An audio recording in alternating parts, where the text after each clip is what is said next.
La grille dynamique. Dans Reax, les différents éléments et les entrées vidéo sont partagés sur une toile de collaboration appelée scène. Pour ajouter des entrées vidéo, il vous suffit de les glisser sur la scène. Un objet peut être déposé dans une scène en tant qu'arrière-plan ou à titre d'élément. Un arrière-plan constitue une surface sur laquelle une entrée vidéo ou un élément peut être déposé. Un arrière-plan occupe une zone fixe de la fenêtre et possède des fonctionnalités différentes de celles d'un élément. Pour insérer un objet dans une scène, il vous suffit de maintenir le clic gauche sur l'élément de votre choix et de le déposer directement sur la scène. Par défaut, la première entrée vidéo ou le premier élément déposé dans la fenêtre d'une scène s'affichera en tant qu'arrière-plan et s'étendra sur l'ensemble de la scène. Pour les autres objets déposés sur la scène, les options d'arrière-plan ou d'élément seront possibles lors de l'insertion. Cette fonctionnalité s'appuie sur notre grille dynamique. Comment la grille dynamique fonctionne-t-elle?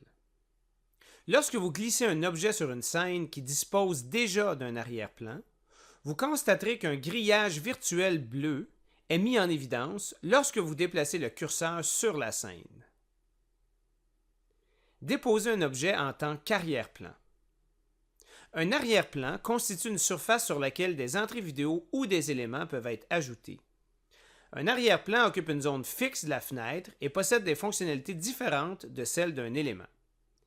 Comme mentionné précédemment, la première entrée vidéo ou le premier élément déposé dans la fenêtre d'une scène s'affichera en tant qu'un arrière-plan, par défaut, et s'étendra sur l'ensemble de la scène.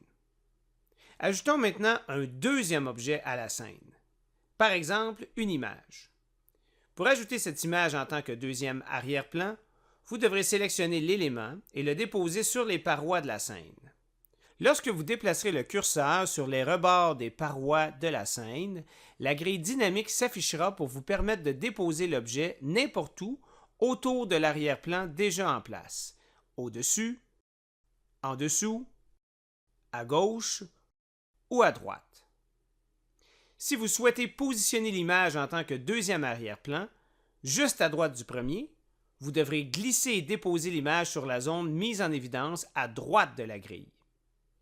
L'image s'affichera en tant que deuxième arrière-plan à droite du premier. Si vous souhaitez plutôt positionner le deuxième arrière-plan en dessous du premier, il vous suffit de déposer l'image sur la zone mise en évidence au bas de la grille. La grille dynamique a été créée pour permettre aux utilisateurs de personnaliser la trame de fond d'une scène. Lorsqu'une fenêtre contient plus d'un arrière-plan, l'utilisateur peut ajouter un arrière-plan supplémentaire qui n'occupera qu'une portion de l'écran, à gauche, à droite, au-dessus ou en dessous des autres arrière-plans. La grille dynamique permet à l'utilisateur de créer différentes trames de fond. La grille s'adapte de façon dynamique à la position des arrière-plans déjà en place dans la fenêtre. Par exemple, si nous déposons une image sur une scène qui contient déjà deux arrière-plans côte à côte, la grille dynamique s'affichera et indiquera les divisions ou les espaces disponibles. Si vous souhaitez placer une image sous deux arrière-plans, glissez-la sur la partie inférieure de la grille mise en évidence et déposez-la. Si vous préférez déposer l'image sous l'arrière-plan de droite uniquement, glissez-la sur la partie de la grille située en dessous de l'arrière-plan de droite et déposez-la. Si vous souhaitez ajouter une vidéo sous l'arrière-plan de gauche, sélectionnez la vidéo de votre choix, glissez-la sur la partie de la grille mise en évidence sous l'arrière-plan et déposez-la. Comme vous pouvez le constater, la grille dynamique vous permet de créer un grand nombre de trames de fond. Si vous souhaitez inverser la position des arrière-plans déjà en place sur la scène, il vous suffit de maintenir le clic gauche sur l'arrière-plan que vous souhaitez déplacer et de le déposer sur le nouvel emplacement de votre choix. Les arrière-plans s'inverseront instantanément. Pour supprimer un arrière-plan, faites un clic droit sur l'arrière-plan que vous souhaitez supprimer et sélectionnez l'option « Supprimer » pour le retirer de la grille. D'autres options de modification vous sont proposées lorsque vous effectuez un clic droit sur un arrière-plan. Vous pouvez afficher, masquer et renommer un arrière-plan, ou encore l'agrandir, le recadrer en sélectionnant la zone que vous souhaitez recadrer et en cliquant sur « Appliquer ». Pour réinitialiser la taille et l'apparence d'un arrière-plan, il vous suffit de cliquer sur « Réinitialiser ». Finalement, l'option « Supprimer » vous permet de retirer un arrière-plan de la grille. Déposer un objet en tant qu'élément. Tout objet déposé sur la zone bleue, mis en évidence au centre d'une scène, sera ajouté en tant qu'élément. Une fois déposé, l'objet apparaîtra sur l'arrière-plan à l'emplacement choisi. Dans le présent exemple, nous utilisons une image. Une fois déposé en tant qu'élément, l'objet peut être déplacé n'importe où sur la fenêtre de la scène. Vous pouvez également redimensionner l'élément, le faire pivoter, le recadrer, ajuster son opacité, etc. Les objets ajoutés en tant qu'arrière-plan ne disposent pas d'une telle flexibilité.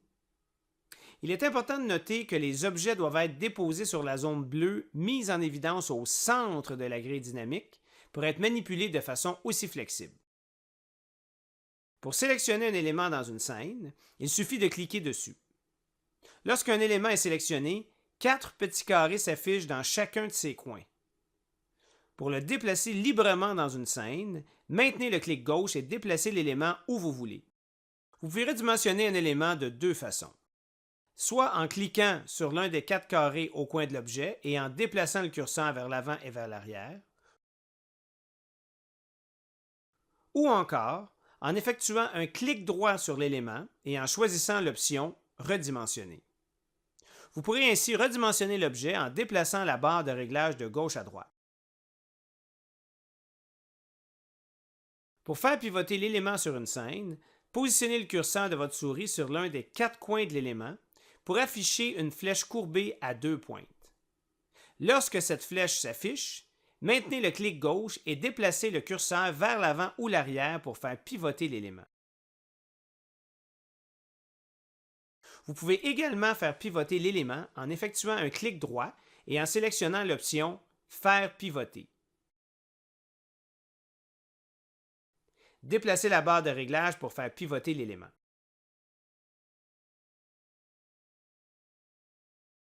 Pour retirer un élément d'une scène, sélectionnez-le, puis cliquez sur le bouton « Supprimer » de votre clavier ou effectuez un clic droit sur l'élément et sélectionnez l'option « Supprimer » au bas du menu. Plusieurs options vous sont proposées pour les objets déposés en tant qu'éléments lorsque vous effectuez un clic droit sur l'élément de votre choix. En fonction du type d'élément, image, vidéo, entrée de caméra, etc., les options peuvent varier. Ces options sont expliquées plus en détail dans les tutoriels sur ces éléments.